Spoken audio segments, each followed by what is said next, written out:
asubuhi ya leo tukiwa hapa ofisini kwa ajili ya maandalizi ya kufanya press conference ambapo makamu mwenyekiti wetu taifa bara angeongea na waandishi wa habari hapa kuhusu swala la kukamatwa kwa mwenyekiti wetu Tundu Lissu. Lakini cha ajabu, RPC wa Ruvuma ametuma maaskari wake hapa kupiga mabomu, kuharibu mali za watu na vitu vimepotea hapa na watu wameumia.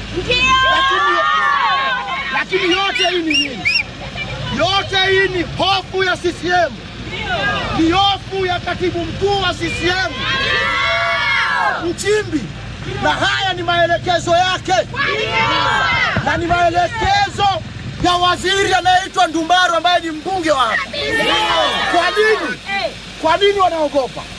Wanaogopa kwa sababu mikutano yote ambayo tumefanya tangu tulipoingia mkoa wa Lindi, mkoa wa Mtwara na Ruvuma, tumekuwa na mafanikio makubwa kwa uungwaji mkono na wananchi. Kwa hiyo tunatoa wito kwa jeshi la polisi. Jeshi la polisi wasitubiku.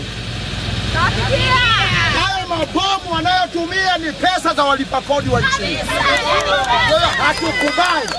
Tutaendelea na mkutano wetu kama ulivyopangwa. Kama maaskari wanataka waje, tuko tayari kufanya mkutano wetu kwa amani kama ambavyo sheria ya nchi inataka. Hatulali mpaka